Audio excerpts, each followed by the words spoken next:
Hello, artists! It's your pal Mia here with this month's Master Artist Monday. Born in Stuttgart, Germany in 1927 was Wolf Kahn. Kahn immigrated to America in 1940, where he studied art at the High School of Music and Art in New York City, before joining the Navy.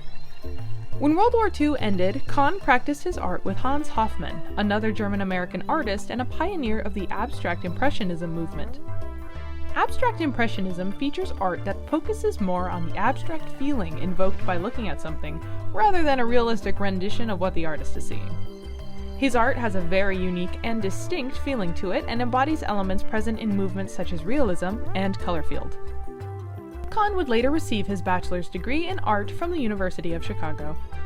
From there, he became a full-time artist, joining and creating galleries, organizing exhibitions, and receiving scholarships and awards.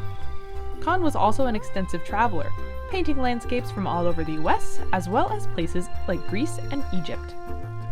Sadly, Wolf Kahn passed away in March of 2020 at the age of 92.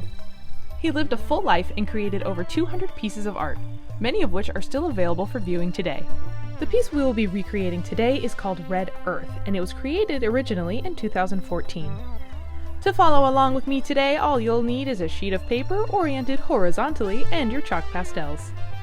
A quick tip, chalk pastels look and work better on paper with less tooth. Not less teeth. Paper doesn't have teeth.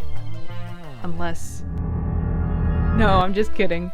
Tooth is the amount of texture or roughness a paper has. For example, watercolor paper tends to have more tooth so it can absorb all the water better, whereas charcoal or sketching paper is smoother. That being said, let's begin. Since there is no line or sketching phase for this piece, we will sketch by blocking in colors from biggest to smallest and the background to the foreground. The first bit we need to draw is the yellow ground, which takes up pretty much the entire lower half of our page and curves downward. I do a quick outline so I know where to stop and get a nice clean edge before filling everything in. Don't go all the way to the edge though. Let the colors fade to the white of the page. These are called lost edges and are very prevalent in Wolf Kahn's work. Next, take a light blue and fill in the upper half of the sky. Careful not to mix the blue with the yellow. We don't want a weird green line.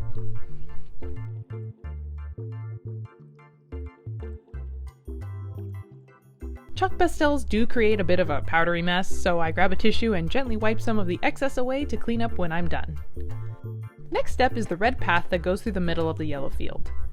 This whole piece is made of really big basic shapes, so I just kind of eyeball the contours of the path before filling it in.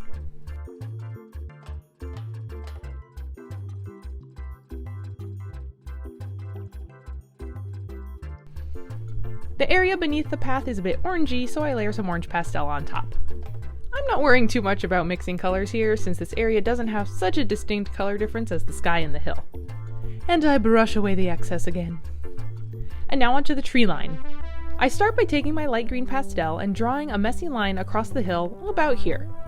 The leaves of the trees follow the curvature of the hillside and are just scribbly little pastel bundles. Kahn's art is very loose and easy to replicate, so have fun!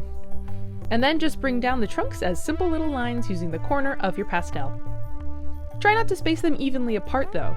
Rather, bundle them into little groups to create a more appealing look.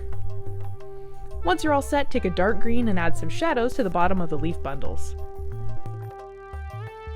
I then retrace some of the trunks to darken them as well.